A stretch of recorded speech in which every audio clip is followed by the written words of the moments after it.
Who was the one whose body was stolen in the dead of night and secretly cremated in the desert, like a pagan ritual? Who was the one found dead in a Parisian bathtub? Heart stopped amidst unread poems and fading hallucinations? Who choked to death on the very sound they created, a gurgling, silent demise? Forever silenced after waking the world with a blazing guitar? These aren't stories of fame. These are unsolved cases, with no culprits, only victims who pulled the trigger themselves, with morphine, heroin, alcohol, and a loneliness the spotlight never reached. Imagine a tall rock singer, wild-eyed, drunk in the Florida night, holding a gun, opening the back door of a Cadillac, and yelling into the darkness. David Crosby wasn't just a folk rock icon, he was the living embodiment of an internal war heroine always won. At one point, he turned his home into a drug den, simultaneously possessing guitars, syringes, and a revolver. He didn't die, but he witnessed himself disintegrate bit by bit, every liver cell, every nerve drained by crack cocaine. Was surviving truly the greatest curse? And Keith Moon, England's wildest drummer, was his death truly from anti-alcohol pills? Or was that just the final lid on an emotional bomb that had exploded long ago? Keith once drove a car into a hotel swimming pool while drunk, shot at TVs, swallowed handfuls of pills like candy. When his private chauffeur died during a chaotic party, Keith was never truly himself again. And in the end, he died in a rented apartment, surrounded by sedatives and empty liquor bottles, in a desperate attempt to become normal. What about a country rock singer, handsome, calm, southern aristocratic, who died alone in a hotel room from morphine? Graham Parsons didn't die normally.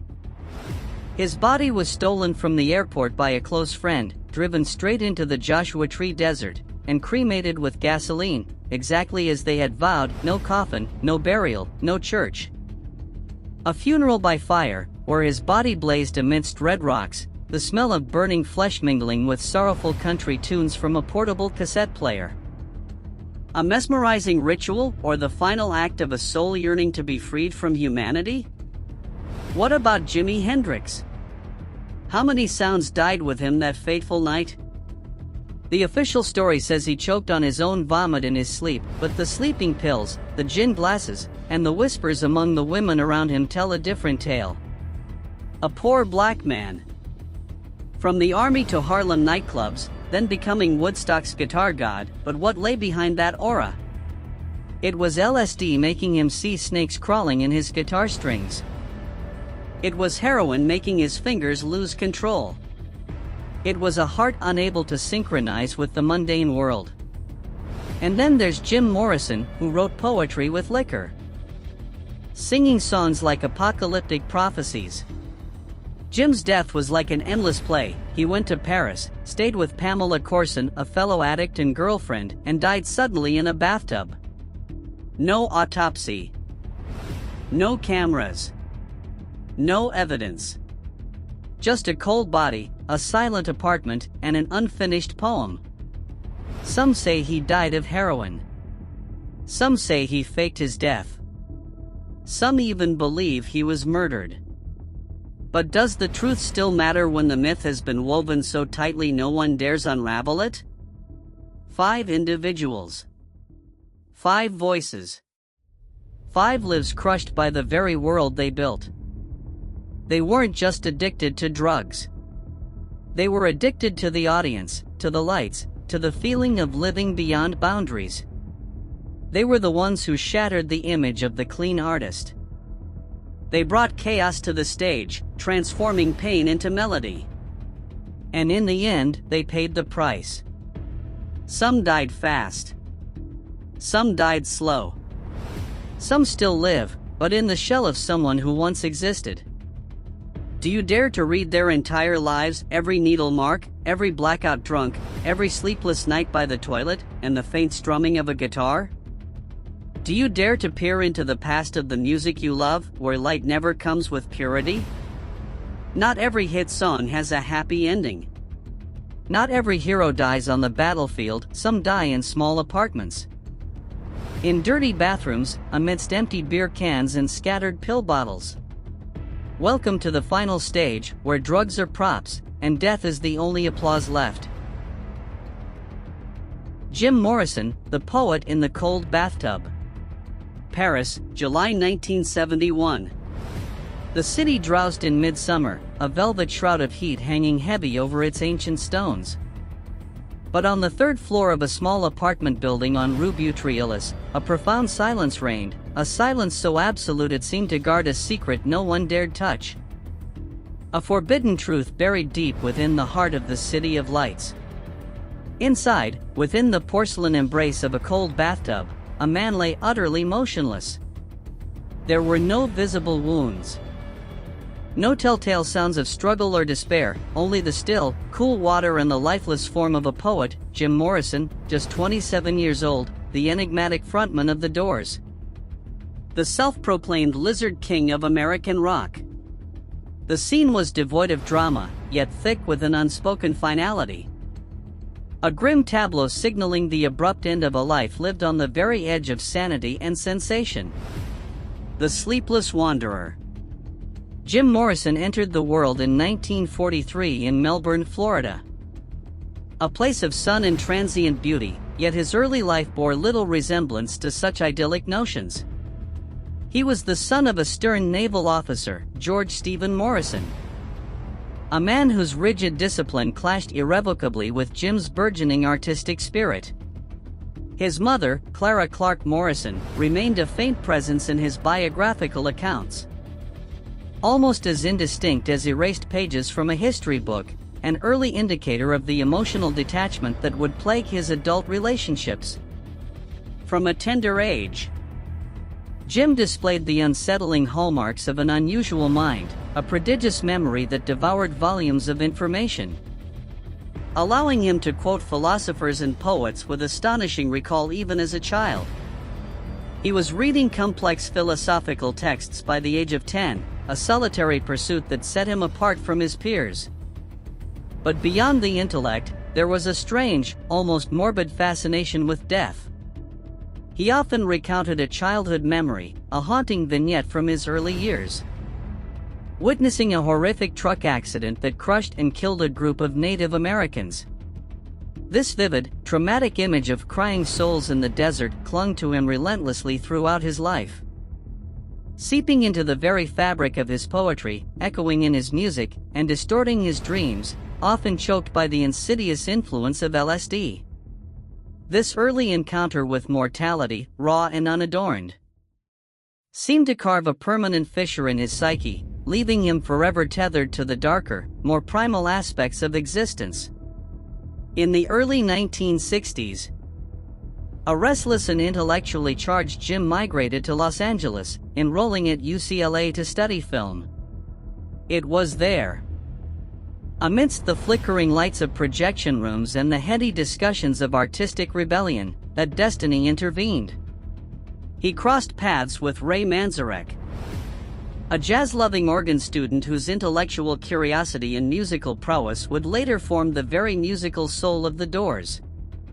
Their shared vision, a fusion of poetry and rock, began to take shape. Soon after, they were joined by Robbie Krieger on guitar, whose flamenco-infused blues stylings added an exotic texture, and John Densmore on drums, whose precise, jazz-influenced rhythms provided the bedrock.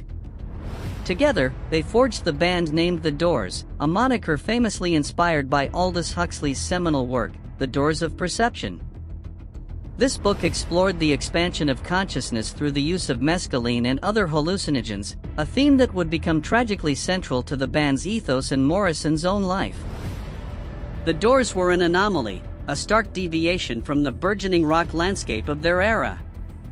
Their music wasn't merely catchy tunes, it was a visceral, intellectual experience, a potent brew of raw blues power, surreal poetry, the stark nihilism of Nietzschean philosophy, and the mind-bending influence of acid.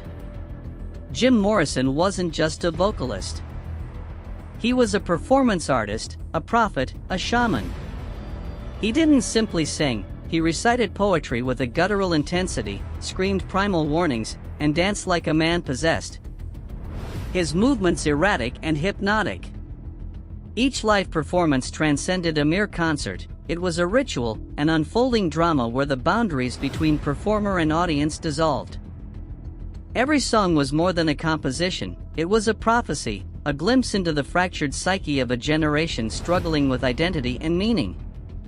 Tracks like Break On Through, The End, When the Music's Over, and Riders on the Storm weren't just hit singles, they were sacred anthems for a generation adrift, lost in the cultural upheaval of the late 60s. Seeking answers in the dark corners of their own minds.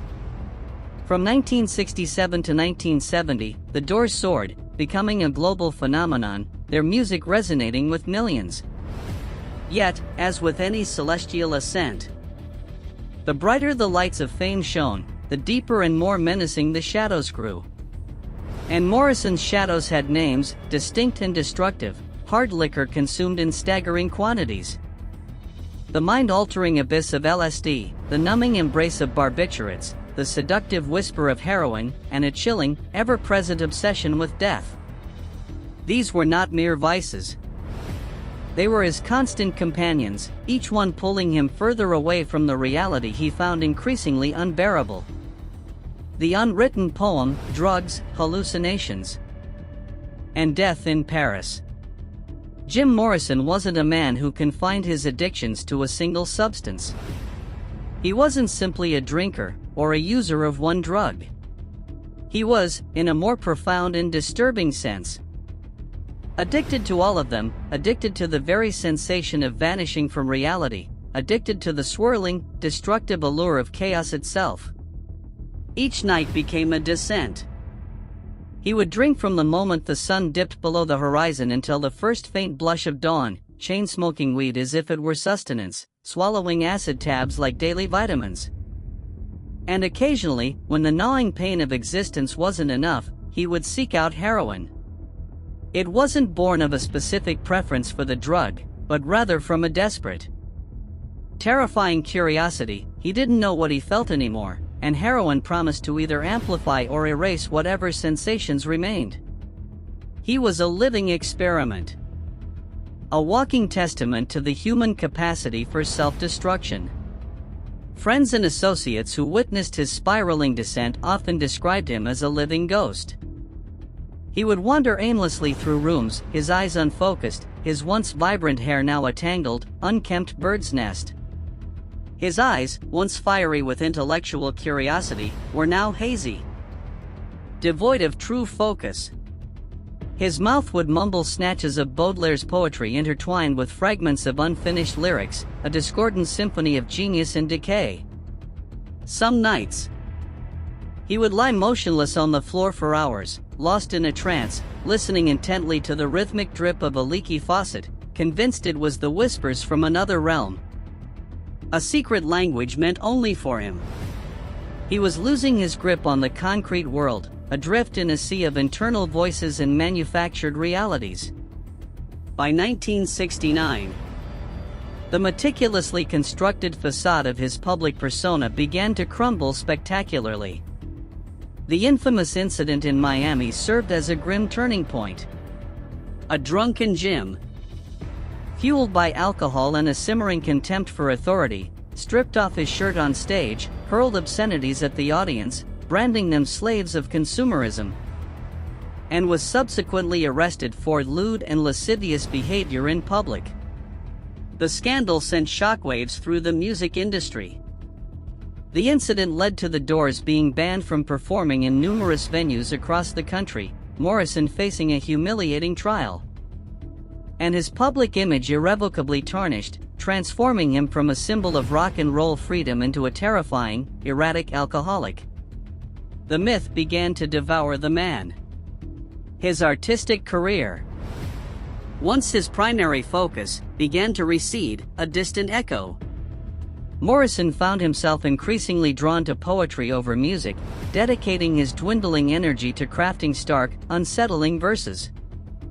He self-published short, obscure collections like The Lords and the New Creatures and An American Prayer, works that were haunting, profoundly ambiguous, and often drenched in a primal, almost bloody imagery. While the Doors were in the midst of recording their final, critically acclaimed album, LA Woman, Morrison, seeking a final, desperate escape, decided to flee to Paris. He embarked on this journey with his longtime lover, Pamela Corson, ostensibly to find himself and to dedicate himself solely to his writing. Yet, Paris, the legendary city of artists and lovers, did not offer the illumination he desperately sought. Instead of finding light, the romanticized cityscape became his graveyard.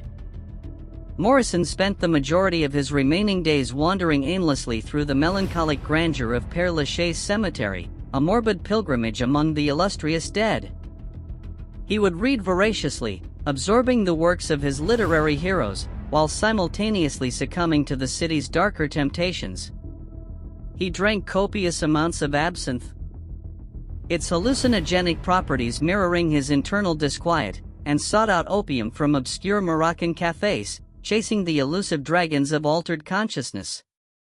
Pamela, equally entangled in the web of heroin addiction, became not just his lover, but his complicit companion and ultimately, his enabler. Their apartment at number 17, Rue Butriellis, a seemingly innocuous address in a quiet neighborhood, transformed into a squalid den, a suffocating space where fragmented poetry, the insidious rituals of drug use, and bitter, escalating arguments echoed through the long, Parisian nights. It was a self-imposed prison, a final, desperate attempt to outrun the demons that had followed him across the Atlantic. The bathtub, no autopsy, and unanswered questions. The morning of July 3, 1971, shattered the precarious calm of Rue Butriellis.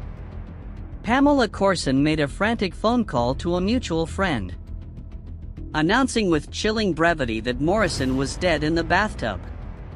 The details surrounding his final moments remained shrouded in a thick fog of ambiguity and unanswered questions. No one claimed to have heard a cry for help, a desperate gasp for air. No one truly knew how long he had been lying there, submerged in the cold water, his life ebbing away unnoticed. Crucially, and perhaps most damningly, no forensic pathologist was called to the scene. There was no official autopsy performed. A decision that would forever fuel a maelstrom of conspiracy theories and suspicions. The official cause of death, hastily scribbled on the death certificate, was heart failure. But what kind of heart dies so suddenly, so inexplicably, when no substances in the blood were ever analyzed, when the true chemical cocktail coursing through his veins remained a mystery? The void left by the lack of official investigation was quickly filled by a multitude of theories, each more tantalizing and unsettling than the last. Some whispered that Morrison died of a massive heroin overdose, a particularly potent strain he tragically mistook for cocaine, consumed in the cramped, grimy toilet of a Parisian nightclub. His final, desperate high leading to immediate cardiac arrest. Others clung to the belief that he had, in a moment of profound despair, committed suicide, seeking a permanent escape from the relentless pressures of fame and the suffocating grip of his addictions. There's also a harrowing theory suggesting that Pamela, herself deeply intoxicated, may have accidentally administered a fatal overdose in a haze of drug-induced confusion. And then, there are the more extreme, almost mythological beliefs that he didn't truly die, but rather faked his death to escape the suffocating embrace of fame, vanishing into anonymity somewhere in Morocco, living out his days as an ascetic poet, forever free from the public's insatiable gaze. Whatever the elusive truth, the subsequent events unfolded with a peculiar, almost indecent haste. The funeral took place quickly, quietly. A clandestine affair designed to minimize public attention and avoid the morbid circus that would inevitably follow. Jim Morrison was laid to rest in the hallowed grounds of Père Lachaise Cemetery, nestled amongst the very poets he had so profoundly admired, Oscar Wilde, Apollinaire, Molière. His grave, initially, bore no name, no photograph, a silent marker in a sea of ornate tombstones. Over time, it became a pilgrimage site, adorned only by the humble tributes of devoted fans from around the world, wild grass growing untamed, countless cigarette butts, and scattered empty beer cans, a stark, poignant reflection of the chaotic life he had led. Tragically, the story of Pamela Corson, his enigmatic lover, mirrored his own dark trajectory. She too succumbed to the same insidious forces, dying just 3 years later, also of a heroin overdose, at the identical, cursed age of 27. Her death only deepened the mystery surrounding Morrison's final days, further cementing the tragic intertwining of their fates. The legacy, when myth replaces truth. Since that fateful summer in 1971, Jim Morrison has transcended mortality, transforming from a troubled artist into an enduring legend. Millions of devotees from every corner of the globe undertake annual pilgrimages to his humble grave, seeking a connection to the rebellious spirit that still resonates through his music. His previously unreleased recordings, his haunting, unprinted poems, and even his drunken audio tapes, once considered mere ephemera, have been reissued endlessly. Each new release fueling the insatiable hunger for more. The Doors, after a brief hiatus, found their way back onto the charts, their music now infused with the tragic mystique of their fallen leader. And Morrison, the man who once trembled in the squalid toilet of a Sunset strip club, haunted by his own demons, is now revered as a veritable rock and roll martyr. A tragic hero whose self-destruction only added to his enigmatic appeal. Yet, there is an unsettling, almost unfair irony in this posthumous deification. Morrison, in his tormented existence, perhaps never truly desired to be an icon, a symbol for millions. He simply wanted to write poetry, to experience love, to drink deeply from the well of life, and ultimately, to die quietly, without fanfare or public scrutiny. But the world, with its insatiable appetite for heroes and legends, would not allow him that solace. The world demanded a myth, and when it could not create one organically, it would readily sacrifice a real person to construct the grand narrative of a tragic god. His death was not merely the end of a life, it was the birth of a legend, a process that stripped away the complex, flawed human being and replaced him with an idealized, yet ultimately hollow archetype. What, then, was Jim Morrison truly addicted to? It wasn't simply the physical dependence on drugs or alcohol. His addiction ran far deeper, touching the very core of his being. He was, in essence, addicted to self-destruction. He once penned a chilling line in his journal, a profound confession that illuminates his darkest impulses: "I don't fear death. I fear not having feelings. And I will use every means to keep feelings alive." This desperate pursuit of intense sensation, of raw, unfiltered emotion, became his ultimate drug, overriding all reason, all caution. The unbearable price of those feelings, of that relentless pursuit of heightened experience, was a cold bathtub, a lonely Parisian apartment, no final words of farewell, and a name forever etched into the infamous 27 Club, a macabre fraternity of brilliant artists who died tragically young, often in profound solitude. Their lives consumed by the very passions that fueled their art. The final curtain fell, not on a grand stage, but in a small, quiet bathroom, leaving behind a legacy that continues to haunt and inspire, a testament to the intoxicating allure and destructive power of living on the edge. What do you believe was the true nature of Jim Morrison's addiction, and how did it shape his ultimate fate? Jimi Hendrix, when the notes became the drug. The Purple Haze Cyclone. There are souls born to disrupt the world's order, and Jimi Hendrix was undeniably one of them.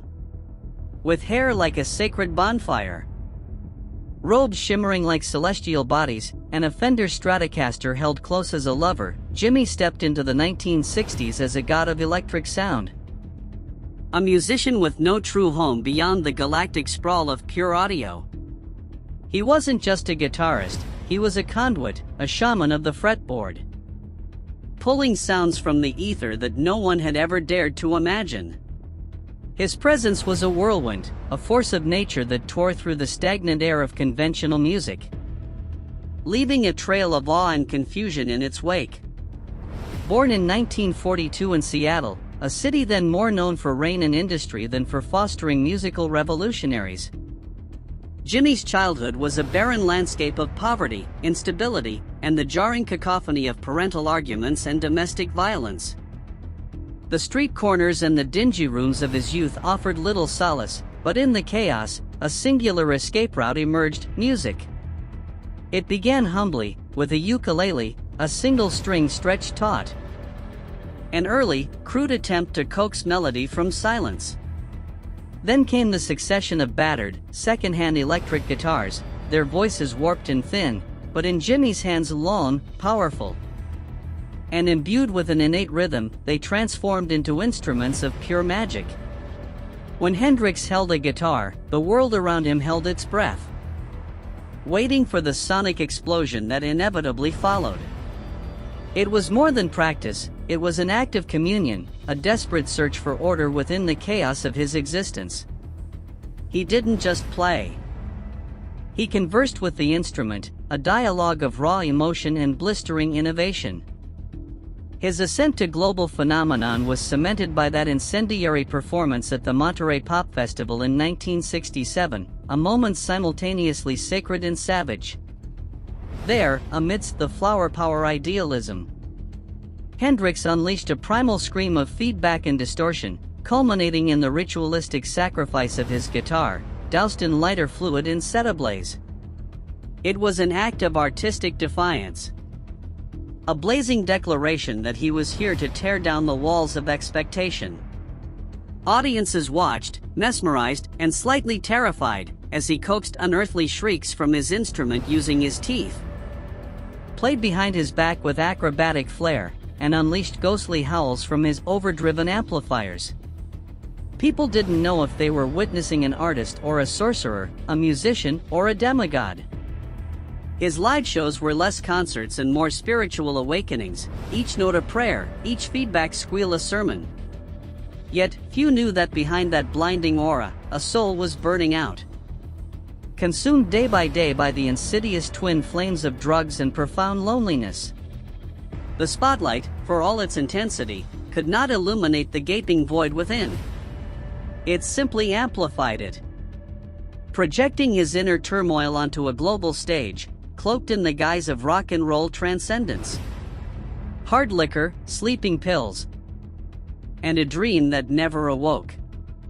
Hendrix didn't start with heroin. His initiation into the labyrinth of altered states began with the more conventional companions of the music scene: alcohol and cannabis.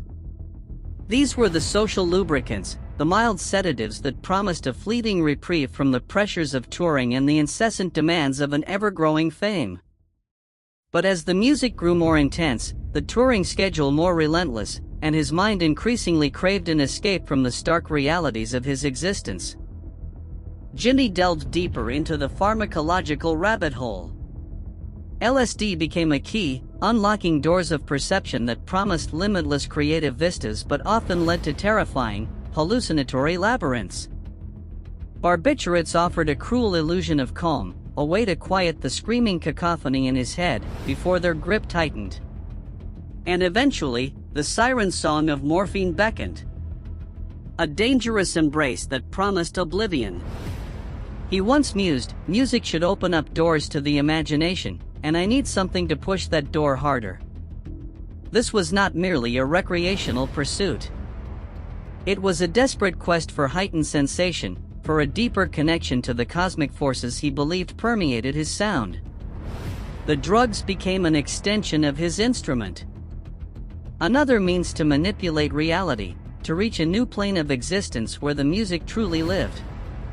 There was one particular night in New York in 1969, etched into the collective memory of his inner circle, a harrowing descent into the abyss. In a small apartment on the 30th floor of the Chelsea Hotel, Jimmy stared unblinkingly into a mirror.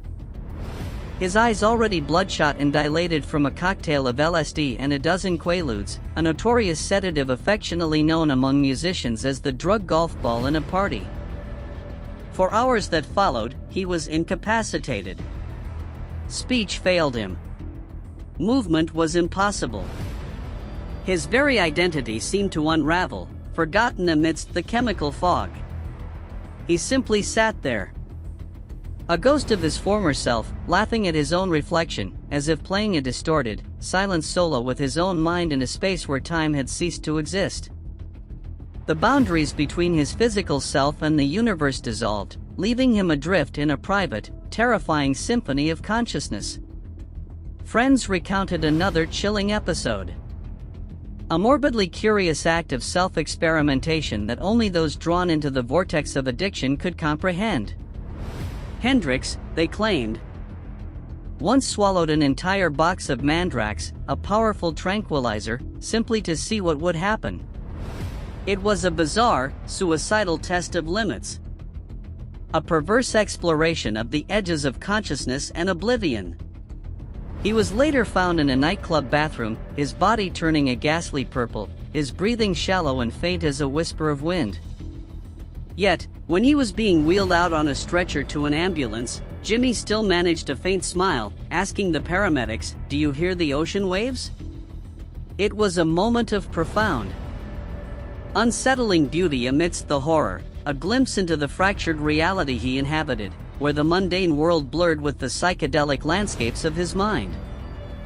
The line between genius and madness, between reality and illusion, had become impossibly thin. A witness from his touring entourage recalled seeing Jimmy, with chilling nonchalance, mix LSD into dark rum, then stir it with powdered heroin using a silver spoon, drinking it down like a casual fruit juice. It was a macabre ritual, a testament to the reckless abandon with which he approached both his art and his self-destruction. A sound engineer vividly remembered a 3 a.m. recording session, when Jimmy walked into the studio with 2 young women and a container filled with small, colored paper squares, potent, officially unscheduled LSD. He put one tab on his tongue, then another. When I looked back, he had taped a 6th tab to his forehead, claiming he wanted to hear music with his third eye. Such nights were not uncommon. They were the crucible in which his revolutionary sounds were forged, but also the fires that consumed him. The studio, meant to be a sanctuary of creativity, often became a darkroom for his escalating self-abuse. On one occasion, after a particularly explosive show in Los Angeles, Hendrix was found unconscious in his limousine, his collar soaked with blood from vomiting during convulsions. The police arrived, and instead of making an arrest, they merely sighed, a familiar weariness in their eyes, and called for his regular doctor. "He's a national treasure," one officer whispered, a strange mixture of exasperation and reverence in his voice. But no one asked the obvious question: which nation preserves its treasures with morphine and complicit silence? The unspoken understanding was that Jimi Hendrix, in his fragile, drug-addled state, was too important to be subjected to the mundane realities of the law. He existed in a realm above, protected by his genius, even as that genius drove him to the brink. Hendrix's brushes with the law were rare, a testament to his protected status. He was arrested in Toronto in 1969 for possession of heroin and hashish, a charge that, for an ordinary citizen, would have meant serious consequences. But instead of facing prosecution, he was swiftly released, thanks to the powerful legal team assembled by his record label, who argued that the drugs had been planted in his luggage by an unknown assailant. The truth? Some within the band whispered that Jimmy had purchased them at a store in Harlem just days before. But justice and artists at the pinnacle of fame, they rarely intersect. The scales were perpetually tipped in favor of the myth, even if it meant distorting the grim reality. The incident only served to reinforce his sense of invincibility, a dangerous illusion that his fame would always shield him from the consequences of his actions. There were rumors, never confirmed, yet persistent, that Hendrix had once attempted suicide after a prolonged, 7-day drug binge, during which he neither slept nor ate, subsisting only on liquor, pills, and the electronic music blasting in his headphones. His manager at the time reportedly had to break down the door to his recording studio to find him, sprawled on the floor. A handful of sedatives still clutched in his mouth, a notebook lying beside him with a single, scrawled line, "Sound is the universe. And I am lost." It was a cry for help.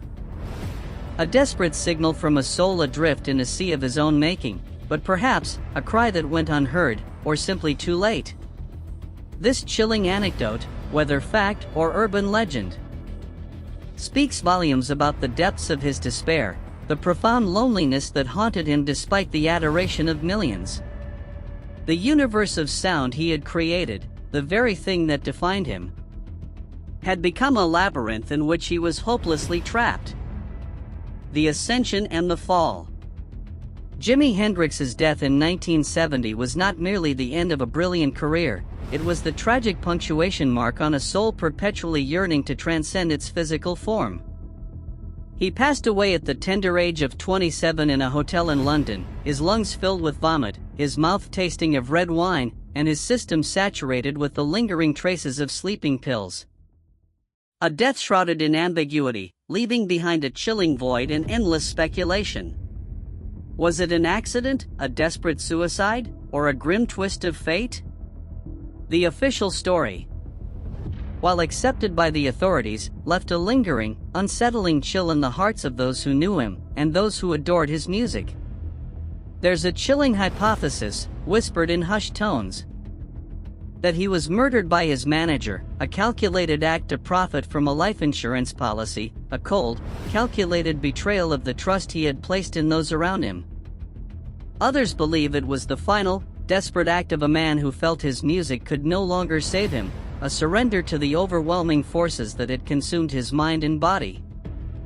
Perhaps he had finally reached the limits of his creative and emotional endurance, and saw no other escape from the relentless pressures and internal demons that plagued him. But there are also those who speak very softly, with a kind of reverent sorrow, that Hendrix didn't truly die. He simply dissolved into his final guitar note. A moment of ultimate transcendence where man and drug, light and shadow, life and death, all merged into a single, breathtaking, and ultimately tragic, cosmic chord. His spirit, they believe, became one with the vibrations he created, a ghostly echo still resonating through the fabric of the universe. The legacy of Jimi Hendrix is a complex tapestry woven with threads of unprecedented musical genius, profound artistic expression, and the dark, corrosive stains of addiction and self-destruction. His story serves as a stark reminder that even the most brilliant lights can be extinguished by the shadows they create, and that the pursuit of ultimate sensation, whether through sound or substance, can lead to an irreversible, devastating fall.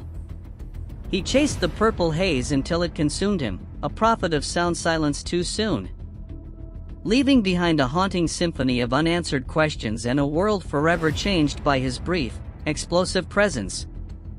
What do you think was the true cause of his passing? Do you believe his death was an accident, or something more? Absolutely. Here's the English translation of the expanded text about David Crosby, maintaining the detective noir tone you've requested. David Crosby, the shadow legend in the maelstrom of addiction. A life of transformations and paradoxical paths. David Crosby, born in 1941 in Los Angeles. That gilded city of dreams and the lingering shadows of Hollywood, etched his name as one of the most influential artists of the 60s and 70s. He wasn't just a founding member of the Byrds, a band that pioneered the folk rock sound, but also an indispensable part of the legendary supergroup Crosby, Stills and Nash, later Crosby, Stills, Nash and Young, an ensemble that virtually defined harmonized rock. Crosby was more than just a talented musician with a distinctive baritone voice and a knack for complex harmonies. He was an icon of rich, harmonized rock, seamlessly blending genres like folk, psychedelic, and rock.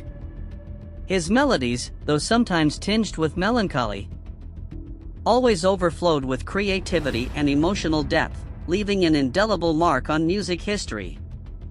He was an architect of sound, A man who used his guitar and voice to construct haunting ballads and timeless anthems for a generation searching for meaning. Yet, behind the dazzling stage lights and a brilliant musical career, David Crosby's life was a tangled, tumultuous narrative, a tragic epic of personal struggle. From his earliest days stepping into the music scene, Crosby revealed the soul of an artist in constant torment, relentlessly seeking new sensations, intense experiences to feed the fire of his creativity. It was in this unceasing quest that the grim reality of addiction became an inseparable part of his journey, a deep, indelible scar in his life story. It lurked like a demon, always ready to devour him, a hidden curse beneath the cloak of genius. Crosby lived a double life, on one side, the revered artist, on the other, a lost soul, wrestling with the very shadows within himself. Early encounters with the devil's dust, the crushing pressure of instant success, the artificial glitter of the music industry, coupled with relentless touring and the inherent loneliness of an artist's life, pushed Crosby towards stimulants as a desperate escape from reality. Initially, he found solace and inspiration in marijuana and LSD, drugs considered fashionable and even spiritually legitimate among artists and seekers of psychedelic enlightenment in the 60s. They were seen as doors leading to the expansion of imagination, a means to explore deeper layers of consciousness, thereby fostering artistic creativity. Crosby believed they helped him transcend conventional barriers, allowing him to perceive music through an entirely new lens, transforming notes into transcendent experiences. All-night jamming sessions, under the influence of LSD, birthed groundbreaking sounds and hallucinatory lyrics, shaping the Byrd's psychedelic rock style. He once recounted how, under the effects of LSD, he felt as though he was conversing with the universe, and musical ideas flowed ceaselessly.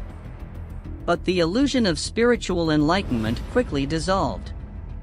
Before long, Crosby stumbled into heroin, a dark, dangerous drug, a predator lurking in the shadows, waiting for its prey to fall into the trap. His heroin addiction became alarming in the 70s. As he repeatedly lost control in front of the public and his peers, turning concerts and social gatherings into tragic performances of self-destruction. Drugs became an invisible bridge, leading him from the heights of creativity to the abyss of ruin. Crosby's reputation and career were severely impacted by numerous public incidents of drug use, openly and without concealment.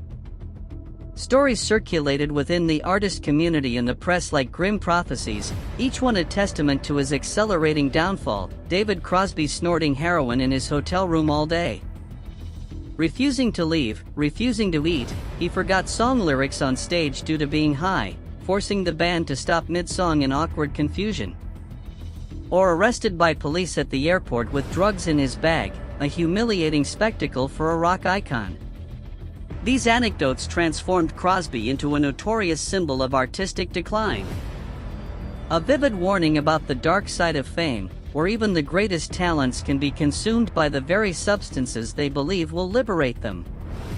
He became a tragic fable, a painful proof that drugs discriminate against no one, no matter how talented. The self-destructive journey with heroin and alcohol. Heroin was more than just a drug. It was the number one enemy that dragged Crosby into the depths of self-destruction. He frequently plunged into prolonged binges, sometimes lasting weeks, transforming himself into a ghostly figure, constantly in a daze, disoriented. His home, once a sanctuary of music and friendship, became a drug den, littered with syringes and pill bottles, a grim and haunting scene. His physical and mental health deteriorated severely, reflecting an unending internal battle. During many live performances, Crosby had to struggle to maintain sobriety. An unspoken battle waged right there on stage. On numerous occasions, he forgot lyrics, performed without emotion, his voice trembling and off-key, or even abandoned shows midway, leaving a sea of disappointed fans and a band in an awkward predicament. These moments weren't just professional mishaps, they were deep gashes in his soul. Painful reminders of how drugs had stripped him of his talent and professionalism. Crosby's career repeatedly hit rock bottom, contracts were canceled, bands disbanded. All because of his self-destructive habits. He had, in essence, pulled the trigger on himself, destroying what he had painstakingly built. Beyond heroin, alcohol was another indispensable companion in his decadent pursuits. From all-night parties to lonely moments backstage, alcohol became a close friend, a means to fill the void. Coupled with drugs, alcohol became a double-edged weapon that ravaged Crosby's body and mind, turning him from a vibrant artist into a wandering ghost in the showbiz world, a stranger to his own life. His pale skin, glazed eyes, and emaciated physique became Crosby's familiar image during his darkest period. He had utterly annihilated his body and soul. Transformed in tragic loves, David Crosby was renowned not just for his music, but also for his turbulent relationships, which were as tempting as they were damaging. He had many complex connections with beautiful women and fellow artists within the entertainment industry, but most ended in tears and disappointment, leaving behind scars that never fully healed. He seemed incapable of maintaining any stable, lasting relationship, as the specter of addiction always intervened. Close friends, those who witnessed his life up close, revealed that Crosby's relationships were perpetually dominated by his addiction and profound psychological instability. He frequently lost himself in drunken stupors, and prolonged drug binges rendered his romantic relationships and personal life chaotic and shattered. The women who loved him endured considerable pain, watching the man they adored sink into the mire of drugs, becoming distant and unreliable. They tried to save him, but the power of addiction often proved stronger than any love.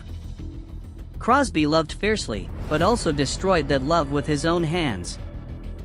There was a period when Crosby was rumored to have had intimate relationships with many powerful figures in the entertainment industry, individuals who not only helped him in his career but also exploited his addiction to manipulate and control him. Rumors of clandestine deals, of handshakes in the dark made in exchange for silence or convenience, added another dark layer to his already complex story. He became a pawn in a power game he was too weak to resist, trapped between his desire for healing and his reliance on those who exploited him. The death of addiction? Though he didn't die prematurely like many other notorious addicts of his era, members of the 27 Club, such as Jimi Hendrix or Jim Morrison, David Crosby was not spared the severe consequences of a life immersed in drugs. His battle was longer, more protracted, but no less brutal. He faced a series of failed rehabilitation attempts, emergency hospitalizations due to deteriorating health, and even served prison time for drug and firearms offenses. Each relapse was a crushing blow to hope, a painful reminder that the demon still lurked. The health problems stemming from long-term drug use forced Crosby to grapple with chronic illnesses for many years. His kidneys were severely damaged, culminating in a liver transplant in 1995. A last-ditch effort to save his life. He even had to confront HIV in his later years, another grim consequence of his unrestrained lifestyle. His body was a battlefield, where every cell fought against the ravages of toxins. Each illness was a reminder of past choices. However, Crosby himself repeatedly affirmed, with a resilient and poignant tone, that he viewed overcoming addiction not as a destination, but as a never-ending journey. He lived with a profound awareness of the fragility of recovery, always knowing that the demon could return. He considered his survival to be his greatest victory in the war against darkness, a testament to his indomitable will and his fervent desire to live a meaningful life. He was not a victim, but a warrior. The comeback and musical legacy. Despite the long, dark months submerged in the shadows of addiction, David Crosby remained an extraordinary artist. He successfully completed rehabilitation multiple times, though with immense difficulty, each return a testament to his extraordinary resolve. He returned to music. With his guitar and deeply emotional voice, and produced enduring works that were highly acclaimed both artistically and culturally. His later solo albums, such as Cross, 2014, and Lighthouse, 2016, proved that the creative flame within him had never truly extinguished, even as his body wore down. His music always contained the pain and internal conflict of his own being, the scars from his life, creating a powerful, authentic allure for listeners. They weren't just melodies, they were stories told through sound, painful yet hopeful confessions. Crosby is regarded as a titan of American rock, one of the voices that defined an era. But he is also a vivid testament to the steep price of absolute freedom and unrestrained rebellion. His story serves as a reminder that even if you conquer addiction, its traces will forever cling to you, like a silent warning. David Crosby passed away in January 2023, at the age of 81. But his musical legacy and his tumultuous life story will continue to echo, like a melancholic yet powerful song, a whisper from the shadows about what humans can endure and overcome. Do you think personal suffering is a necessary component for creating great art, or is it merely a destructive path? Keith Moon, The Who's legendary drummer in the battle with addiction's shadows. A promising beginning and unbounded rebellion. Keith John Moon entered the world on August 23, 1946, in Wembley, London. A product of a working-class family that could little fathom the chaotic brilliance he would unleash upon the world. From a tender age, it was evident he possessed an extraordinary talent for the drums, a raw, untamed energy, and an inherently rebellious nature. Moon wasn't merely a skilled percussionist, he was a revolutionary. An architect of rhythm who crafted a drumming style previously unheard of, innovative, chaotic, and utterly groundbreaking. His fills were not merely rhythmic punctuation, they were explosions. Cascades of sound that defied convention and propelled The Who's music into a stratosphere of its own. He approached the kit like a mad scientist, experimenting with every beat, every cymbal crash, transforming it into an extension of his own volatile spirit. His early performances were a visceral hint of the madness to come, a prelude to the relentless, thunderous assault that would become his signature. Yet, from his very first steps into the music scene, Moon was swiftly drawn into the turbulent maelstrom of the mad artist lifestyle, a defining characteristic of the 60s and 70s. The endless parties, the river of alcohol, the allure of stimulants, these gradually became an inseparable part of his existence. It was less a choice and more an inevitability, a siren song that beckoned him deeper into a world where excess was celebrated as a badge of honor. The thrill of fame, the constant rush of adrenaline from performing, only amplified his predisposition for extremes. He embraced the chaos, perhaps even craved it. As if only through utter abandon could he truly feel alive. Moon joined The Who in 1964, a pivotal moment that cemented his destiny. He quickly became an irreplaceable member of the band, a vital, pulsating heart that drove their sound. From those early days, his rebellion didn't just shake the stages he played on, it reverberated through the very foundations of the backstage world. He wasn't merely a musician, he was an icon of unbridled indulgence and limitless destruction, a force of nature in human form. His stage presence was a spectacle of flailing limbs and wild-eyed abandon, often culminating in the literal destruction of his drum kit. This wasn't just showmanship. It was an extension of his personality, a physical manifestation of the internal tempest that raged within him. He was Moon the Loon, a nickname that encapsulated both his genius and his burgeoning madness, making him both adored and feared in equal measure. The onset of addiction, descending into the dark maelstrom. At the zenith of his career, as The Who ascended to become one of the world's premier rock bands. Keith Moon simultaneously began his deep immersion into the insidious underworld of drugs and alcohol. Initially, much like many artists of that era, he dabbled with marijuana, LSD, and amphetamines. Substances used as tools for transcendence, meant to amplify creativity in both music and life. These were the keys to the doors of perception, promising boundless inspiration and heightened sensory experiences. Moon, ever the seeker of extremes, embraced them, believing they unlocked a deeper connection to the chaotic energy that defined his drumming. The psychedelic era, with its ethos of experimentation, provided the perfect backdrop for his burgeoning excesses, blurring the lines between artistic pursuit and self-destruction. However, Moon's indulgence did not halt at these relatively softer substances. His addiction escalated, pulling him deeper into a perilous abyss. He soon began experimenting with cocaine and heroin, dangerous drugs with devastating destructive power. The grip of his addiction became alarming as his self-control eroded, directly impacting his health, mental stability, and career. The once flamboyant energy that captivated audiences began to mutate into erratic behavior, tinged with a dangerous unpredictability. The vibrant spirit was being slowly consumed by the darkness he courted. Friends, bandmates, and family members repeatedly witnessed his alarming plunges into drug-induced stupors, often to the point where he was physically incapacitated, unable to stand or function. There were nights when Moon would vanish without a trace, leaving the band and crew in a frantic search, only to find him in a state of extreme intoxication, sometimes even in drug-induced shock. These were not isolated incidents, they were increasingly frequent episodes that cast a long, grim shadow over his professional commitments and personal relationships.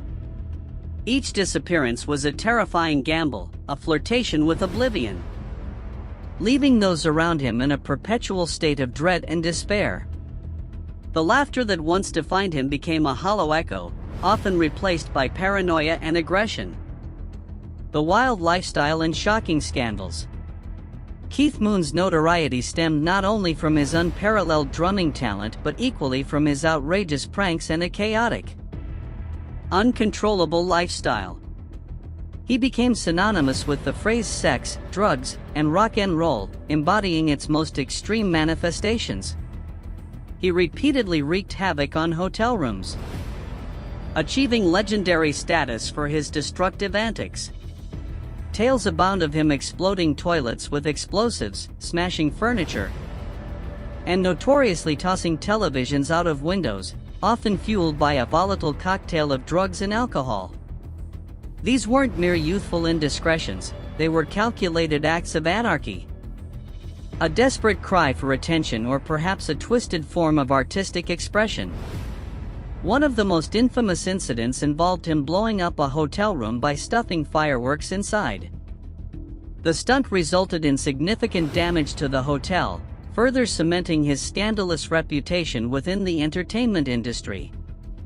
The story, recounted with a mix of horror and morbid fascination, served as a grim testament to his escalating recklessness. These weren't just pranks, they were expressions of a mind unraveling, a desperate need to push boundaries until they shattered.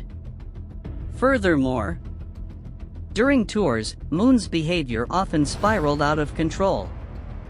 He would pick fights with fans, intentionally smash stage equipment, and on occasion, abandon performances midway, leaving both the audience and his bandmates in utter bewilderment. The image of an explosive, wild drummer became a legend, a mythologized figure of rock rebellion. But it also created immense difficulties for the band and their crew. They were constantly on edge, never knowing what new chaotic spectacle Moon would unleash. His destructive tendencies often overshadowed his undeniable musical brilliance, creating a complex legacy of both adoration and exasperation. The cost of his wildness extended beyond mere financial damages. it inflicted a heavy toll on the morale and sanity of those closest to him. Turbulent and tragic relationships. Keith Moon's personal life was as volatile as his drumming. He experienced 3 tumultuous marriages, each relationship plagued by the highs and lows. The inherent instability stemming from his wild personality and deepening addiction. His pursuit of love was often overshadowed by his internal demons, turning what should have been havens into battlegrounds. Moon's first marriage was to model Angie D'Angelo at a very young age. However, the union quickly crumbled under the weight of his addictions and increasingly violent behavior. The fairy tale romance swiftly devolved into a nightmare of arguments, infidelity, and fear.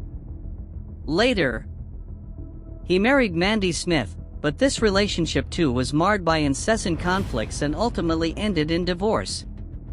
His final significant relationship with Annette Walter Lax was equally stormy, characterized by frequent public arguments and bitter disputes. These women, drawn to his charismatic energy and undeniable talent, found themselves trapped in a cycle of hope and despair, constantly trying to navigate the unpredictable currents of his self-destructive nature. Close friends recounted numerous instances where Moon, under the influence of drugs, instigated major altercations, sometimes even resorting to physical violence against loved ones and friends. Love with Moon was a high-stakes gamble, a dangerous game where passion, anger, and profound loneliness became inextricably intertwined, forming a suffocating trap.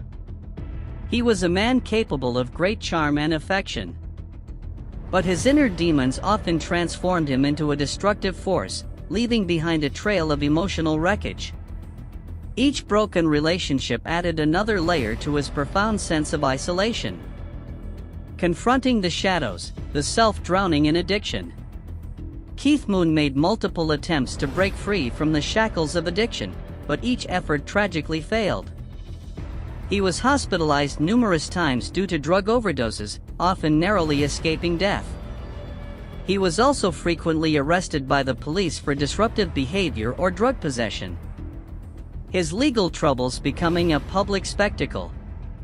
These were not private struggles, they were played out in the harsh glare of the public eye, turning his attempts at recovery into another chapter in his tragic narrative. One of the most severe incidents occurred in the early 70s, when Moon nearly lost his life after a heroin overdose. Doctors had to intervene swiftly to save him, a stark reminder of how close he teetered on the brink. Yet, instead of serving as a wake-up call, this brush with death merely propelled Moon back into his cycle of endless partying and drug abuse. It was as if he was immune to the consequences, or perhaps, simply beyond caring. He once confessed to friends that drugs were the only friend he felt he could truly rely on, a desperate admission of his profound isolation and dependence. Yet, paradoxically, these very friends were the relentless enemies that systematically ravaged every part of his being. It was a painful internal battle that Moon waged throughout his entire life. A constant tug-of-war between his desire to create and his compulsion to destroy. The drugs promised an escape from his anxieties and insecurities, but instead, they built an even larger prison around him, one from which he could not break free. His genius was in constant conflict with his demons, a tragic dance that ultimately led to his demise. A mysterious and devastating death by addiction. On September 7, 1978, Keith Moon passed away at the tragically young age of 32. The official cause cited as an overdose of hemynevrin, a drug prescribed to help him battle his alcohol addiction. His death sent shockwaves through the rock music world. A stark and chilling testament to the heavy price of a reckless lifestyle and pervasive addiction. It marked the end of an era, a final, thunderous cymbal crash that left the stage empty. The circumstances surrounding Moon's death remain a subject of considerable speculation and discussion. Several theories persist. Some believe it was a tragic accident. A fatal combination of hemynevrin with other substances already present in his system, or simply a miscalculation of dosage by a troubled mind. Others, darker in their assessment, suggest he may have intentionally sought death in a moment of profound despair, a desperate act to escape the internal torment that plagued him. The lack of clarity only adds to the tragic mystique surrounding his demise, transforming his passing into a haunting puzzle. Regardless of the precise truth, Keith Moon's death left an immense void in the rock music world. His unique drumming style, his vibrant personality, and his explosive stage presence were irreplaceable. Simultaneously, his premature demise served as a grim warning about the irreversible destruction that addiction inflicts upon young, brilliant talents. He became a cautionary tale, a stark reminder that even the most vibrant lights can be extinguished by the shadows they embrace. Musical legacy and a lesson for future generations. Keith Moon remains a profoundly influential drummer for generations of musicians who followed. Not only for his unique technical prowess but also for his deeply emotional and explosive performance style. His drumming wasn't just about rhythm, it was about injecting raw, untamed energy into every note, every beat.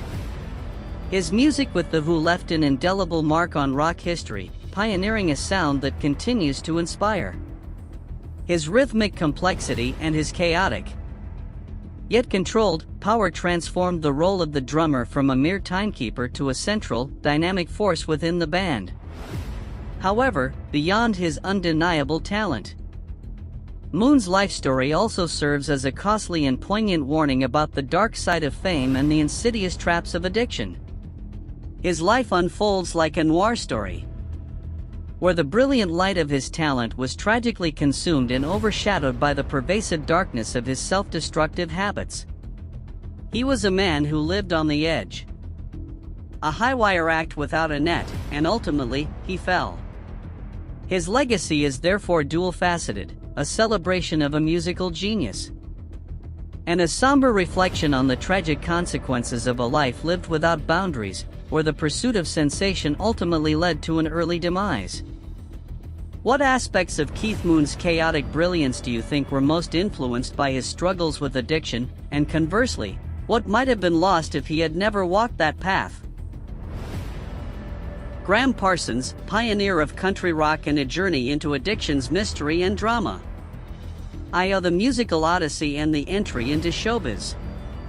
Graham Parsons, born in 1946 as Cecil Ingram Parsons III, came into this world cloaked in the trappings of a wealthy, aristocratic Florida family. His lineage was a tangled web of privilege and profound domestic tragedy. His father, a prosperous businessman, was consumed by alcoholism, while his mother inherited an enormous fortune from the fruit empire. Despite possessing a material wealth that defied belief, complete with opulent mansions and a lifestyle of unimaginable extravagance, Parsons quickly turned his back on this gilded cage. He abandoned the silken embrace of his family's fortune to step into the gritty world of music, carrying a wild, audacious dream to transform traditional Southern folk songs into a fresh, vibrant, and utterly new material within rock music. This wasn't merely a career shift, it was an act of rebellion against destiny, a quest for deeper meaning beyond the towering stacks of dollars. His journey into this new world began not in the hallowed halls of academia at Harvard, where he briefly studied, but in the raw, unpolished musical performances that allowed him to quickly forge his unique style. The pivotal moment arrived when he joined the Byrds in 1968, a band already an icon of 60s rock. Blessed with innate talent and an unparalleled musical vision, Parsons swiftly became the creative and indispensable soul of the group, shaping their distinctive country rock sound. He infused the Byrds with a breath of fresh air, blending the rustic authenticity of country with the explosive energy of rock. With a voice uniquely blending sweet, deep tenderness and haunting melancholy, Parsons didn't just perform, he told stories, and each story ushered in a new era for both rock and country. He crafted a singular double-barreled sound, where classic melodies were reanimated, bridging two seemingly disparate musical worlds. The Bird's Sweetheart of the Rodeo, 1968, album, though not a commercial blockbuster at the time, emerged as a groundbreaking work, a foundational stone for the country rock genre, forever linking Graham Parsons' name to its very genesis. Yet, lurking beneath the dazzling spotlight of the stage and the mesmerizing notes, his personal life was already marred by deep, unhealed fractures, fissures that could not be concealed. From his very first tentative steps into the glamorous yet treacherous world of showbiz, Parsons began to succumb to darker pleasures, to deadly temptations, with drugs standing out as the most prominent. It was a tragedy waiting to explode, a curse hidden behind the dashing, bohemian exterior of a musical genius. He found in stimulants a temporary escape from the lingering pain of his family's past, from the inherent loneliness of a complex soul, and from the invisible pressures that came with his burgeoning fame. 2. The descent into shadows, from recreational to heroin. Graham Parsons' journey deeper into the abyss began rather innocuously, in the manner many addiction stories often do. Initially, he merely dabbled with substances like marijuana and amphetamines, using them for recreational purposes, to immerse himself in the endless parties and all-night gatherings with friends. This was, in part, a facet of the free and enlightened culture of the 60s, where the line between experimentation and outright abuse often blurred. But beneath that carefree exterior, the immense pressure of fame, a profound inner loneliness, and the deep-seated emotional scars from a turbulent childhood, marked by the tragic deaths of his father, mother, and brother, gradually propelled him towards heroin, an extremely dangerous and devastatingly destructive addictive substance that ravaged both body and mind. It was like a demon, whispering false promises of peace, of a world without pain, but in reality, it was a silent, relentless destroyer. According to numerous accounts from those who knew him, Parsons frequently sank into a listless, vacant state, sometimes for days, even weeks. The creative energy that once burned so brightly was now replaced by lethargy and disorientation. There were even times when he lost complete control, resorting to unacceptable violent behavior that made colleagues, friends, and even fans steer clear, recoiling in fear from a person they barely recognized. On one occasion, Parsons was reportedly caught fleeing a bar after a violent brawl with a group of strangers. The root cause deeply intertwined with the rampant effects of heroin and cocaine coursing through his veins, transforming him into an unrecognizable brute. These addiction-fueled episodes stripped a brilliant artist down to a mere shadow of his former self, a man no longer in command of his own actions or thoughts. This prolonged addiction not only impacted Parsons' personal life but also wreaked severe havoc on his burgeoning musical career. He was consistently late for rehearsals, undermining the necessary discipline of a professional band. His performances often lacked vitality, his eyes glazed over, his voice off-key, or worse, he'd cancel shows at the last minute, incurring significant damage to his reputation and financial standing. This not only affected his individual career but also plunged Parsons into unceasing, tense conflicts with his bandmates, who, despite their patience, eventually reached their limits. His irresponsibility fractured relationships with those who once loved and believed in him, leaving irreparable cracks. 3. Complex relationships and psychological instability. Parsons was inherently a deeply emotional person, a sensitive artistic soul, and as such, his relationships were riddled with drama, with emotional intensities that were almost unbelievable. He once shared a passionate yet tempestuous love affair with singer Emmylou Harris. This relationship was not merely a romantic entanglement but a truly magical musical collaboration. Emmylou Harris, with her angelic voice and remarkable patience, became his indispensable musical companion, helping to shape many of Parsons' most outstanding solo works. She tried her utmost to help him, to pull him from the mire of addiction, But it seemed the power of love was not enough to conquer the demons within him. However, Parsons also experienced numerous broken and strained relationships with other close figures in his life. Conflicts with members of the Byrds and later the Flying Burrito Brothers erupted frequently, primarily due to his unstable lifestyle and his increasingly deep reliance on drugs. He could become irritable, agitated, or completely irresponsible when under the influence of illicit substances, making him unbearable for those around him. Arguments, blame games, and a pervasive lack of trust destroyed significant relationships throughout his life. One particularly shocking incident, which sent tremors through the showbiz world at the time, occurred when Parsons was caught bringing heroin backstage at a major performance. Police conducted a surprise search and confiscated the drugs, sparking a major scandal that severely damaged the Byrds' reputation.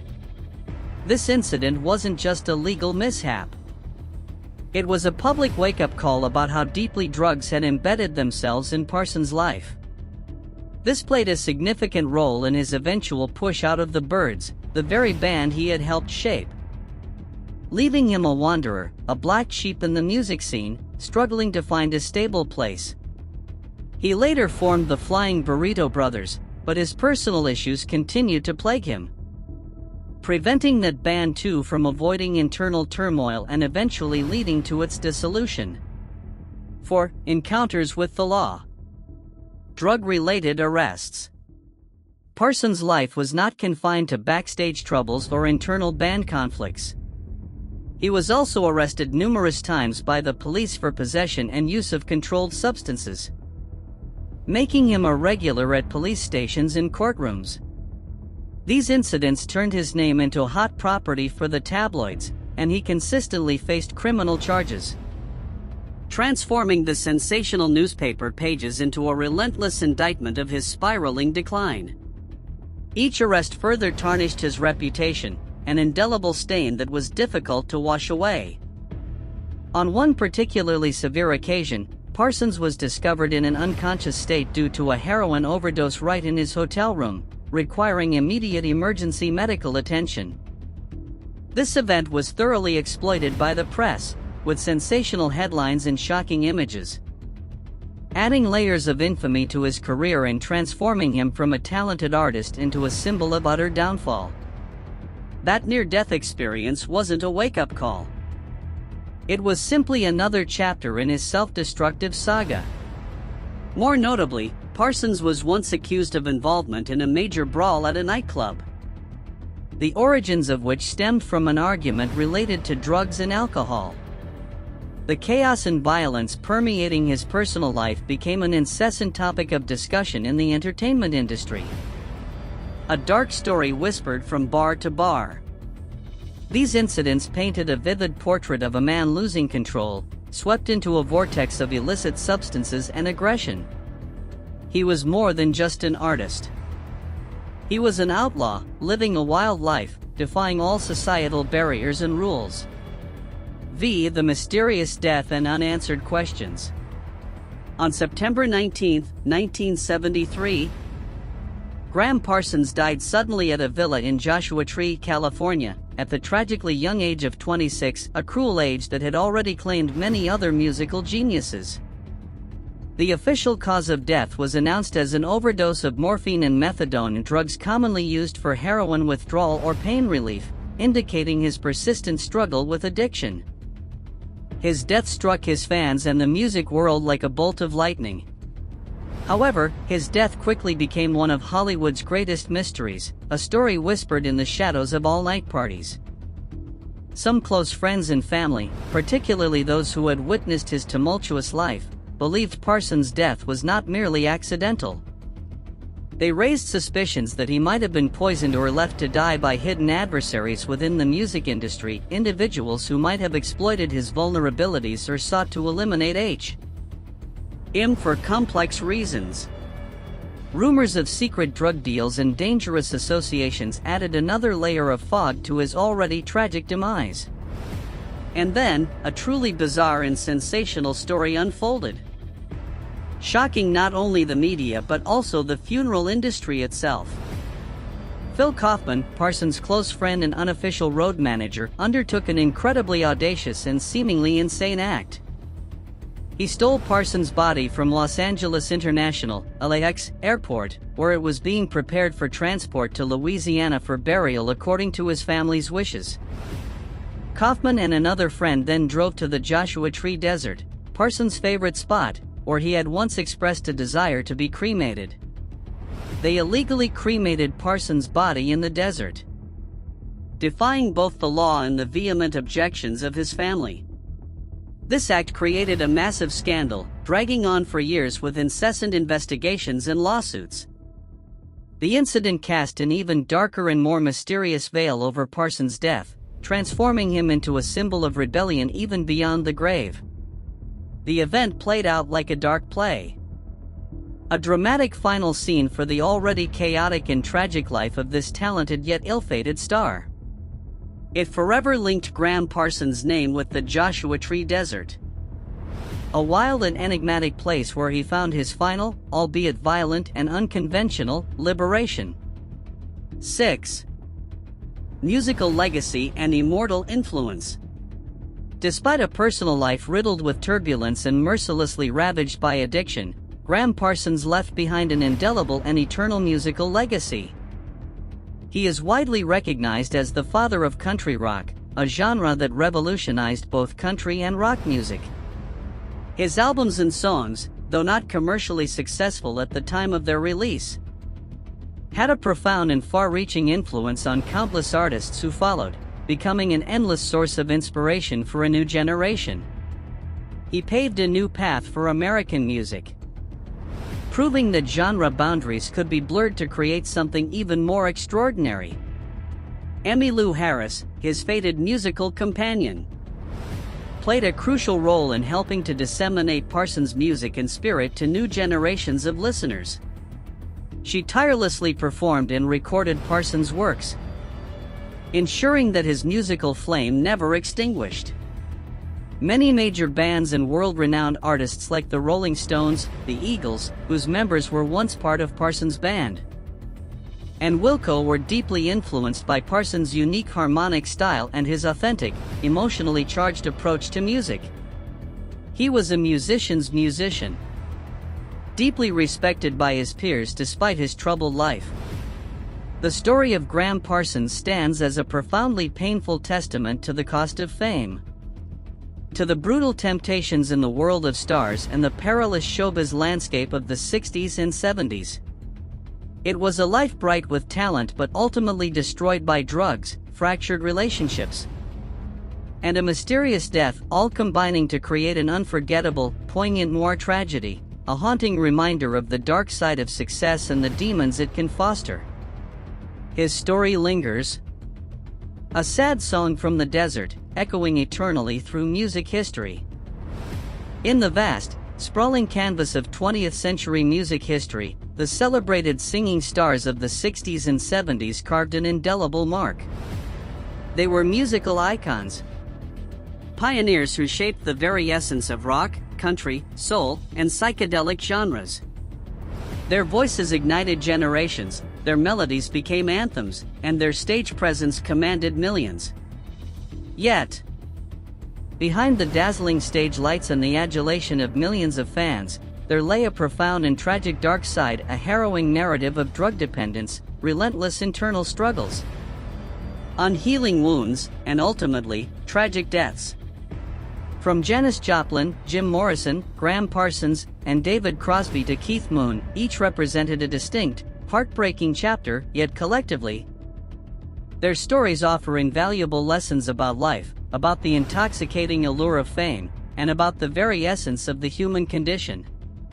Their brilliance was undeniable, but so too was their fragility in the face of overwhelming forces. The perils of addiction, no path to redemption. First and foremost, the saga of these artists unequivocally demonstrates that reliance on drugs is never a path to salvation. Time and again, these tormented souls turn to addictive substances as a desperate means to soothe their inner pain, to escape the relentless pressures of their profession and their personal lives. Janis Joplin, with her scorching voice and rebellious spirit, harbored profound internal voids that she sought to fill with chemical solace. Jim Morrison, the enigmatic frontman of The Doors, with his eccentric style and profound philosophies, was also dragged into the swirling vortex of addiction and alcoholism, self-destructing in his misguided search for ultimate freedom.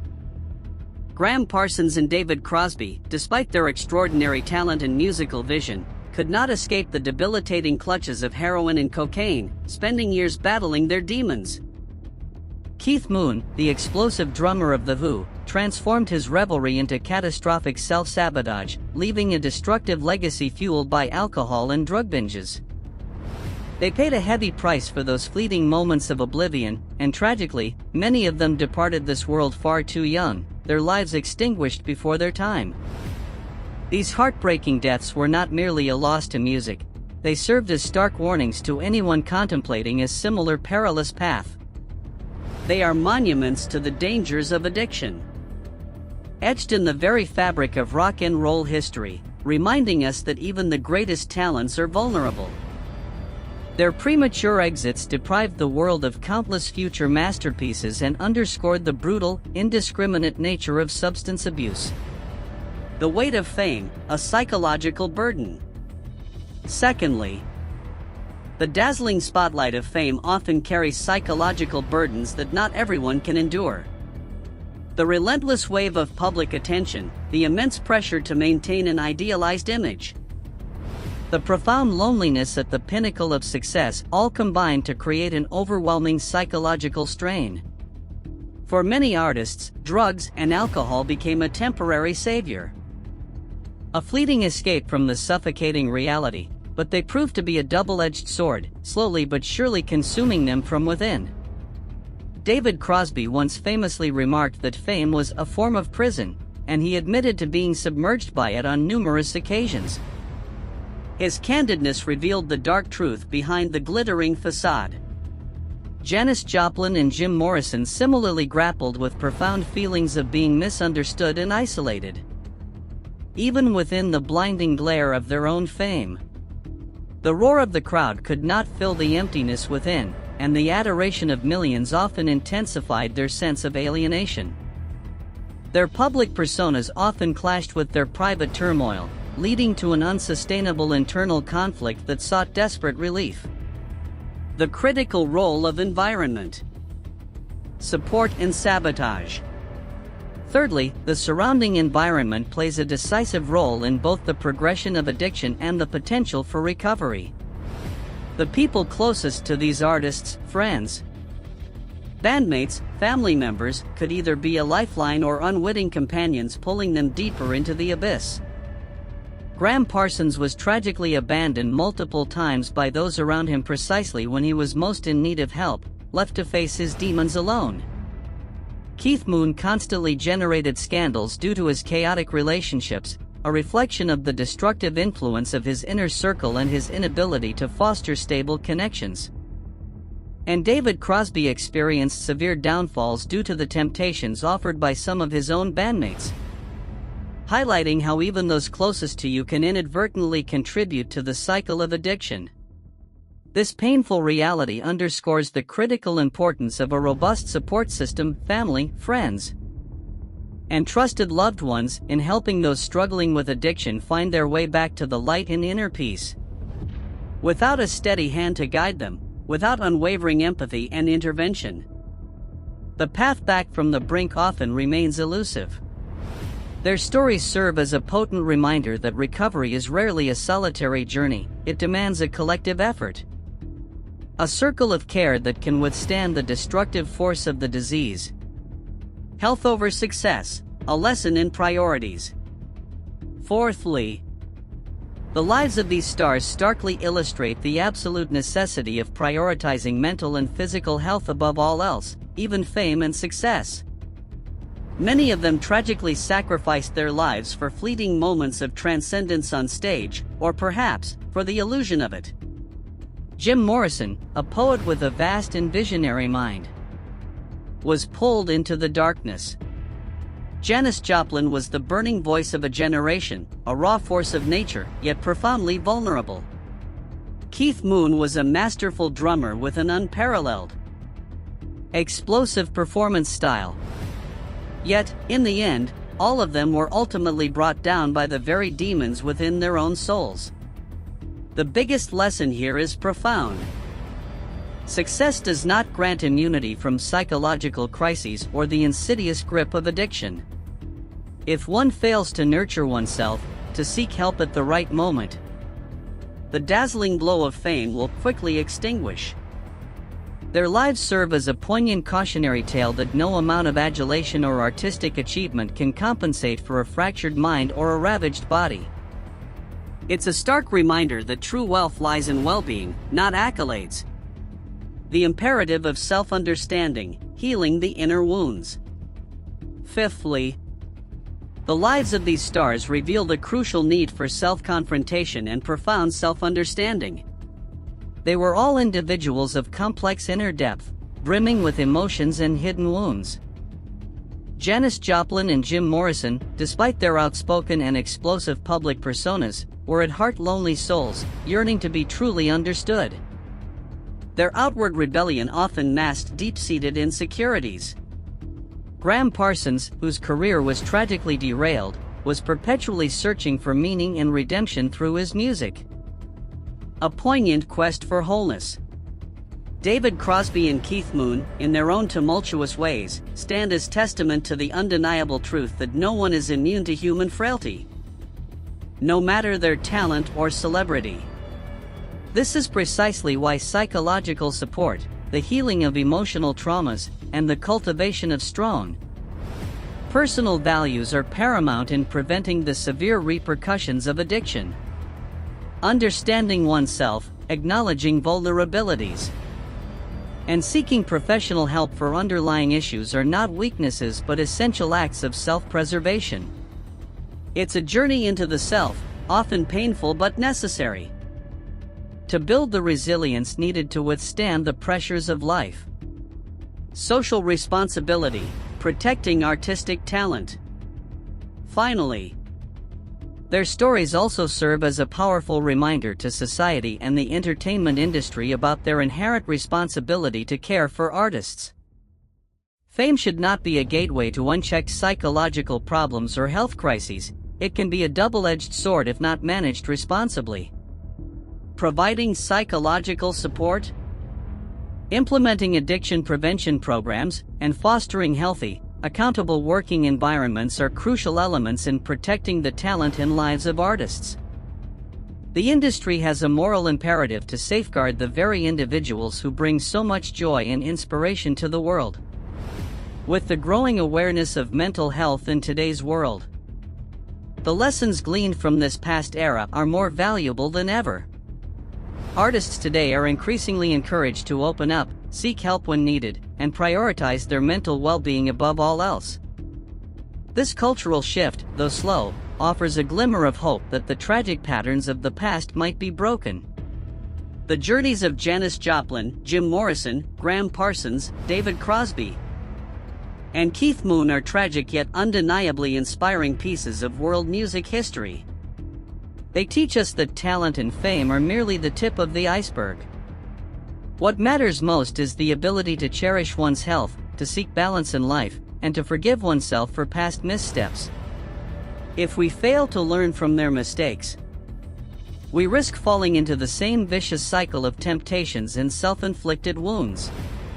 But if we choose to look deeply, to truly value life, to care for ourselves and those around us, then light will always persist, even in the darkest shadows. And so, the stories of these legends are not merely somber chapters in music history. They are invaluable messages for anyone grappling with difficulties and challenges in life. Do not allow the waves of addiction to sweep away your dreams and your inner light. Learn to cherish yourself, and always seek help when necessary. Their lives, though cut short, offer a beacon of hope and a profound reminder of the enduring human spirit.